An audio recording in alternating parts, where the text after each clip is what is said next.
The days leading up to the hearing had been nothing short of a political firestorm. It all started with a simple memo, an internal document from the White House quietly circulated among key government agencies. Its directive was clear. Effective immediately, all foreign aid will be frozen for a 90-day review period. No exceptions. At first, it seemed like just another routine executive order, the kind of bureaucratic reshuffling that often occurs when a new administration takes office. But then the Department of Government Efficiency, DOGE, got involved.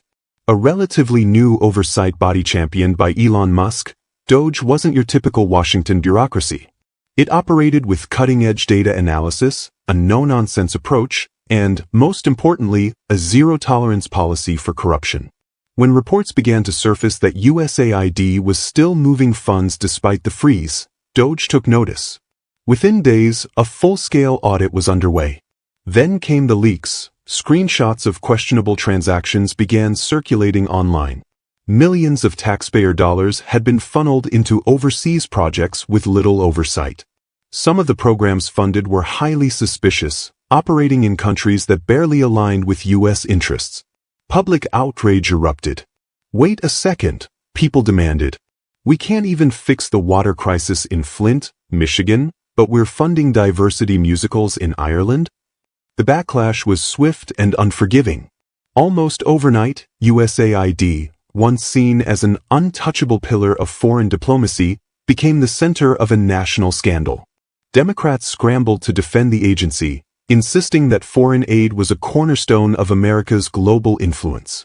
Congressman Adam Schiff, in particular, emerged as its loudest defender, arguing that cutting USAID would lead to disastrous consequences for international stability. But the numbers told a different story, and Congressman Jim Jordan wasn't about to let this slide. Here they were, at a highly anticipated congressional hearing. A subpoena had been issued, the cameras were rolling, and the American people were watching. Adam Schiff sat at the witness table, ready to defend himself and his party. Across from him, Jim Jordan sat in the chairman's seat, poised to dismantle Schiff's arguments piece by piece.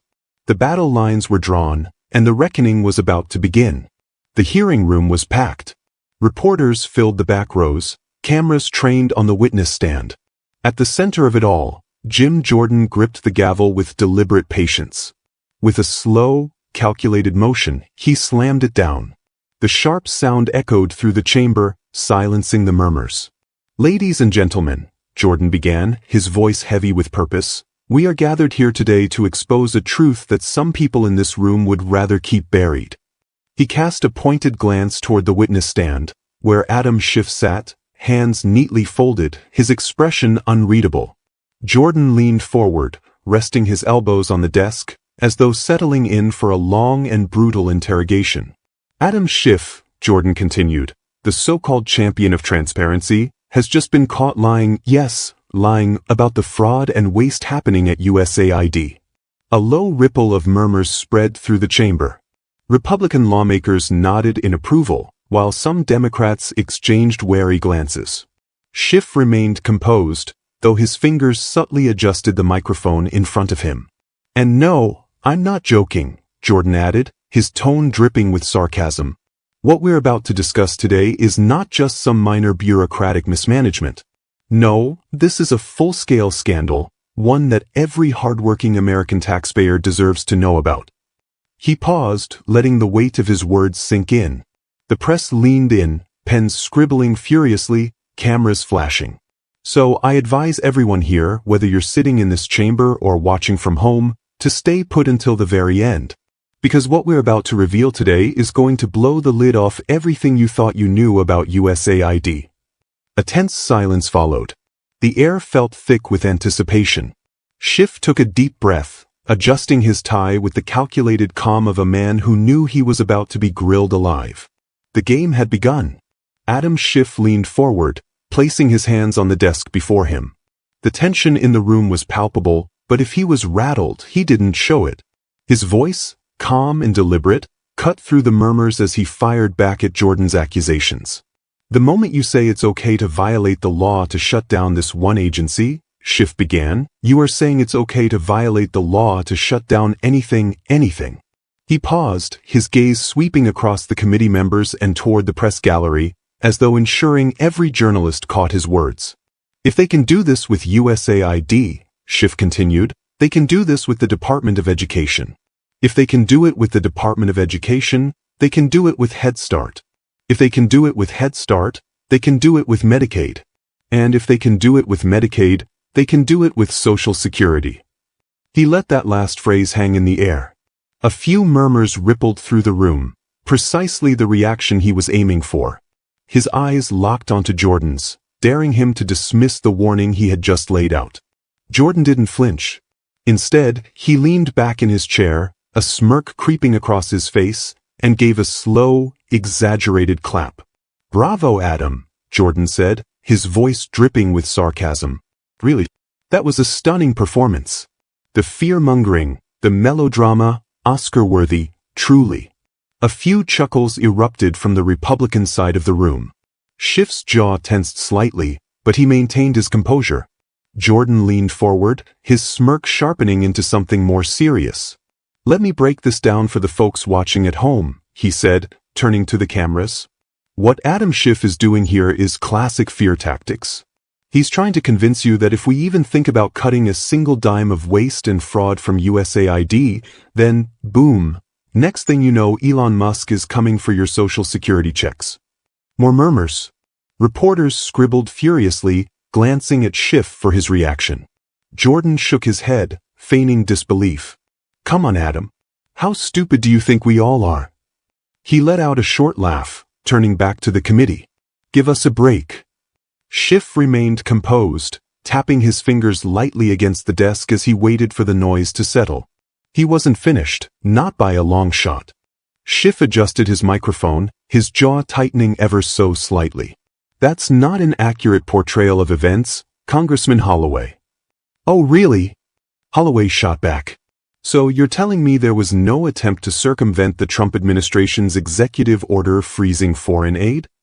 Schiff didn't answer immediately. Instead, he shifted slightly in his seat.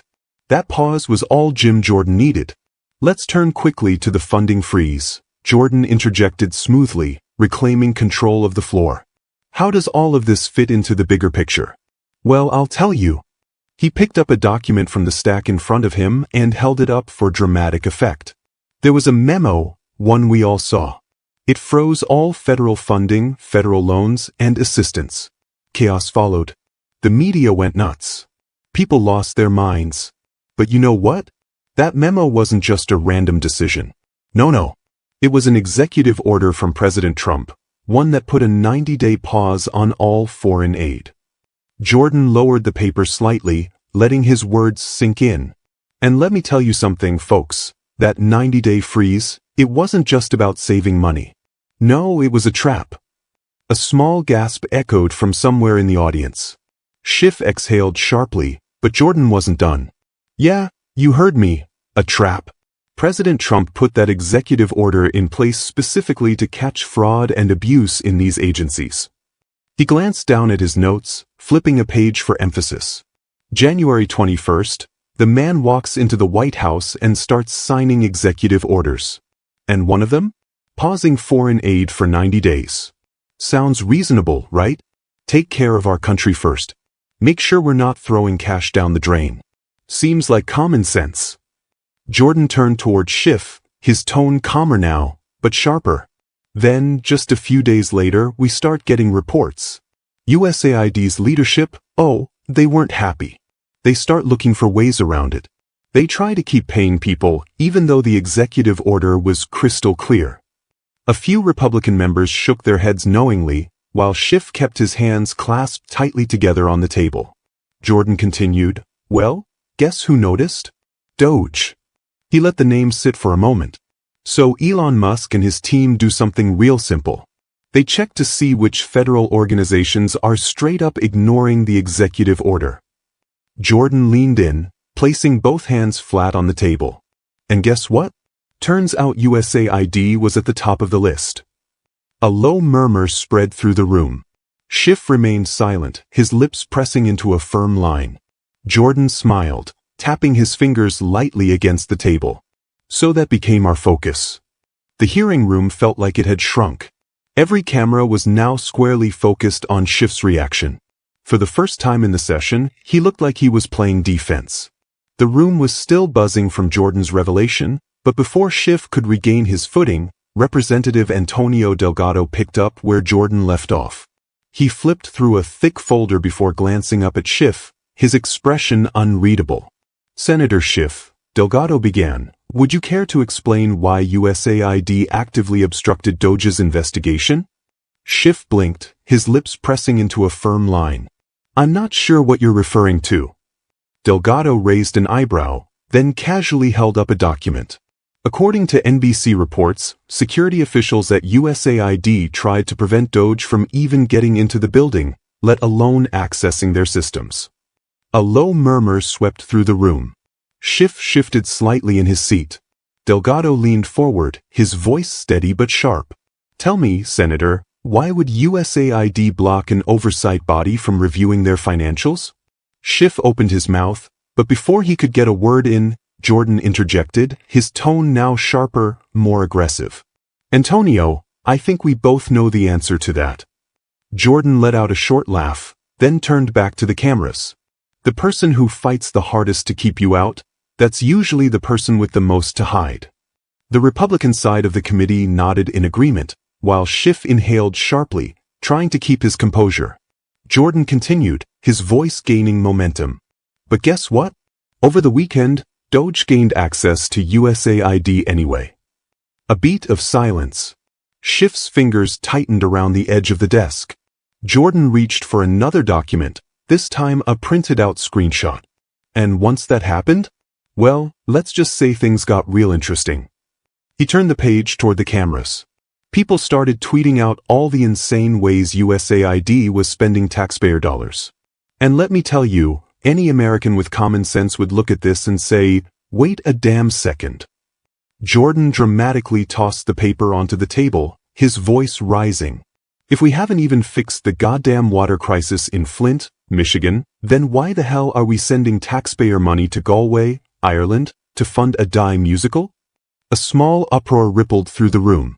Some Republicans chuckled, while even a few Democrats looked uncomfortable. Schiff rubbed his temple, exhaling slowly. He knew what was coming next. Jordan leaned in, dropping his voice to a near whisper, but the microphone still caught it perfectly. "This makes no sense." Jim Jordan leaned back in his chair, exhaling like a man who had just delivered an undeniable truth. He let the weight of his last words settle over the room before delivering the next blow. "Did you guys hear that?" Jordan asked, shaking his head in mock disbelief. "I mean, I just want to make sure everyone here fully understands what just happened." Schiff remained silent, his expression carefully controlled, but the tension in his jaw was evident. Jordan tapped the desk with 2 fingers. "So let's go over this again, real slow for the folks in the back. Trump's executive order that froze foreign aid for 90 days? Turns out it was actually a genius-level trap." He let the word trap hang in the air. A few gasps and murmurs rippled through the chamber. Some reporters in the back scribbled furiously, while others exchanged glances. Schiff shifted in his seat, arms still crossed, but noticeably tenser. "And USAID," Jordan continued, his grin widening. "Oh, they walked right into it." He spread his hands like a magician revealing a trick's grand finale. "Ladies and gentlemen, this is why we voted for President Trump." The Republican side murmured in approval, while a few Democratic lawmakers rolled their eyes. Schiff, for his part, didn't react, but he didn't need to. The optics weren't in his favor. Jordan leaned forward again, his voice lowering just enough to feel conspiratorial. All Trump had to do was set the bait and wait. He smiled.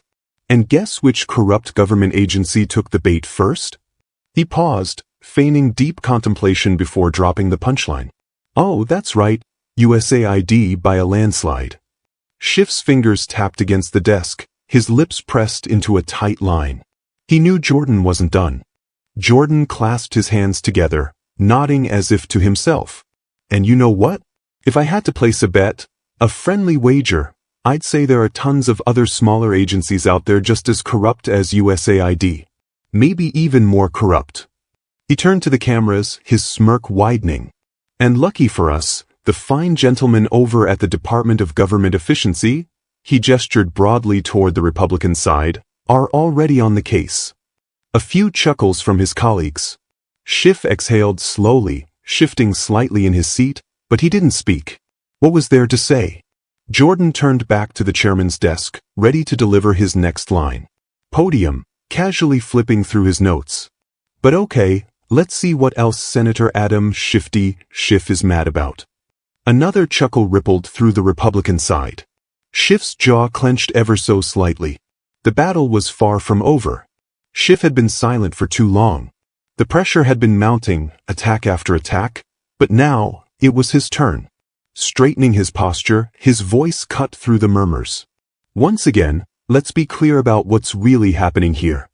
The room settled, reporters leaning forward, waiting for his rebuttal. Schiff's tone was sharp, deliberate. This entire effort?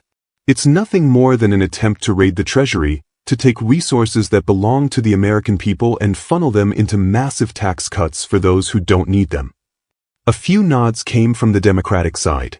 Jim Jordan crossed his arms, an amused smirk playing on his lips. Schiff continued, his voice rising slightly. And let's talk about the real reason they're freezing this funding. Let's not pretend it's about cutting waste or fraud. No, this is about one thing. Making sure there's a little extra money for Donald Trump, for Elon Musk, and for their billionaire allies. He let that sit for a moment, waiting for a reaction. Jim Jordan didn't disappoint. The congressman let out a short laugh, shaking his head as if he had just heard the most ridiculous thing imaginable. Oh, Adam, that's rich. Really? A few chuckles from the Republican side. Jordan leaned forward, resting his elbows on the table.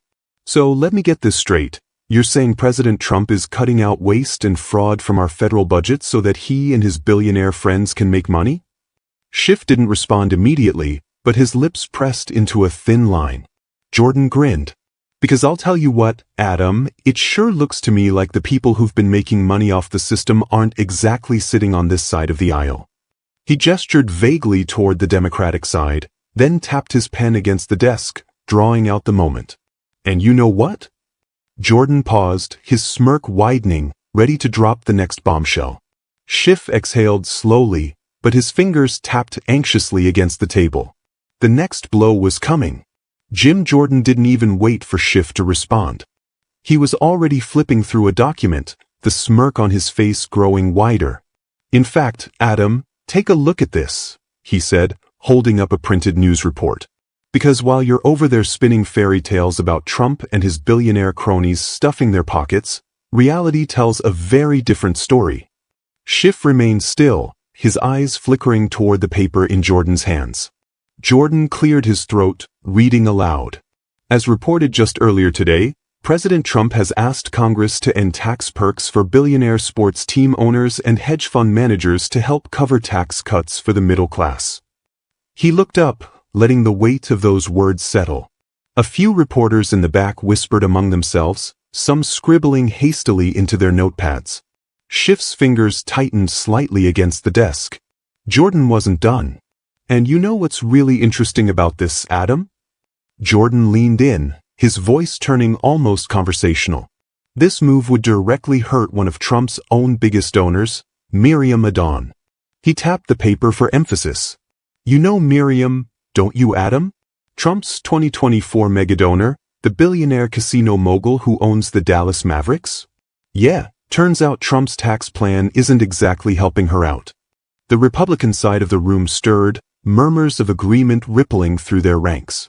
Schiff didn't flinch, but there was no mistaking the tightening of his jaw. Jordan smiled knowingly, leaning back in his chair. So not only is Trump not making money for his billionaire-rich friends, but guess what? He paused dramatically, then delivered the punchline. He's actually ending the tax cuts that they currently have. Another beat. He's actually making his rich friends, his campaign donors, poor. The room erupted into murmurs, reporters furiously typing, the political landscape shifting in real time. Schiff exhaled slowly, his fingers curling against the desk. The facts weren't on his side this time. Jim Jordan exhaled sharply, shaking his head with an almost theatrical exasperation. He let the silence linger, letting the weight of his last point press down on the room. Then he chuckled. "So, everything Senator Adam Schiff just said?" Jordan spread his hands, his voice laced with mock disbelief. "It's a flat-out lie." A few Republicans chuckled. Schiff didn't react, not visibly at least. Jordan leaned back in his chair, shaking his head. He looked around, his eyes flicking toward the press gallery, then to his colleagues.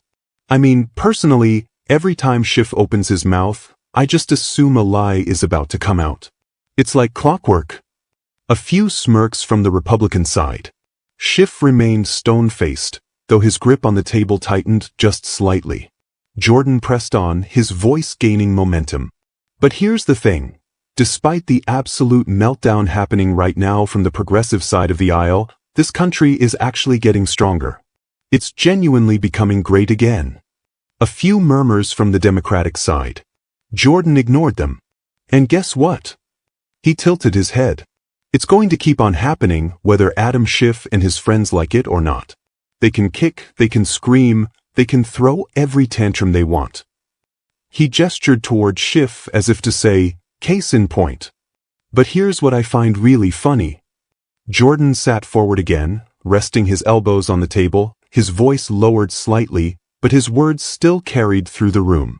"Every single thing the Democrats are accusing Republicans of doing right now, they've actually been doing themselves." A few reporters shifted in their seats. Jordan shrugged, his expression almost amused.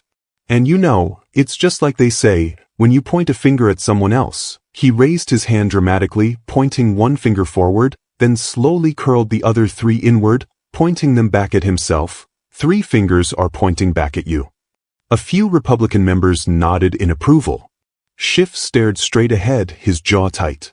Jordan grinned, his voice now dripping with finality. "But between you and me, folks," he tilted his head slightly, "it sure seems like the Democrats' reign of corruption is finally coming to an end." Then, with perfect timing, he delivered the finishing blow. "They've been caught with their hand in the cookie jar." A beat of silence. "And now, it's time for justice."